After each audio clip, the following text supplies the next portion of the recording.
We're going to talk about no taxation without representation, or events that led to the inevitable independence. The first thing we need to talk about is the Sugar Act of 1764. This put a new tax on molasses.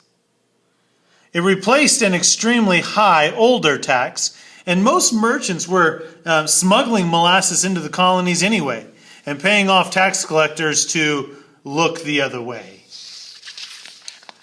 The next one is the Stamp Act of 1765.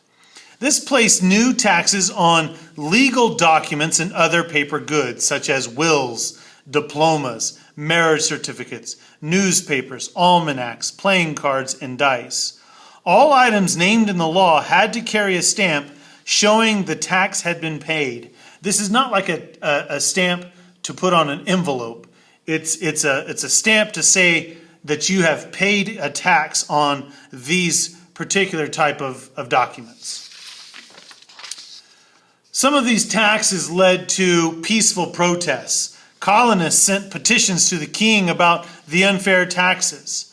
A petition is where you get a bunch of people to sign this saying that they're unhappy with this. In 1766, after many protests and acts of civil disobedience by the colonists, the king repeals the Stamp Act and Sugar Acts.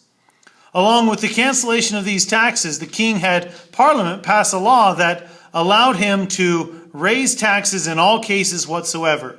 So it took the blame off of Parliament, really, and put it onto the king. So, shortly after he did that, the Townshend Acts were passed in June of 1667. This taxed goods such as glass and paper and paint, lead and tea.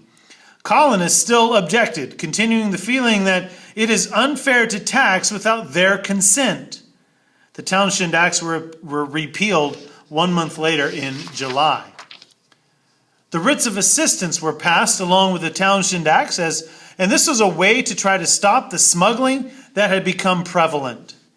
Having the writs allowed British officers to inspect a ship's cargo without reason. Colonists said this violated their rights as British citizens. Two groups formed, the Sons of Liberty and the Daughters of Liberty. They focused on protesting against and petitioning the king and other forms of civil disobedience, and some not so civil disobedience. The Sons of Liberty were the not so civil.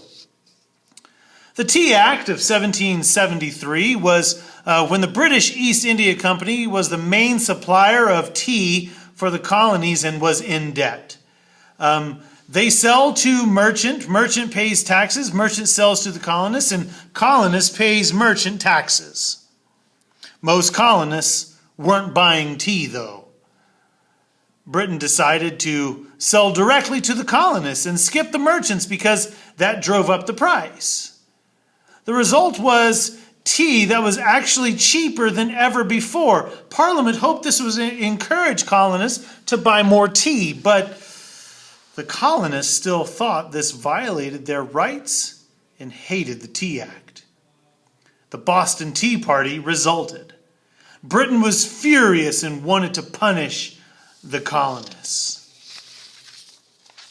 So the Intolerable Acts of 1774 were passed. And what this was it shut down Boston Harbor. No ship or boat could leave or come in. It would remain closed until the colonists paid for the tea they had destroyed. No town meetings could be held in Massachusetts without the governor's permission. And the governor was a parliament-appointed position. Crimes are now charged as major crimes, and punishment was strict. They also passed a new Quartering Act, where soldiers no longer camped in tents, and colonists must house soldiers in their homes and feed them.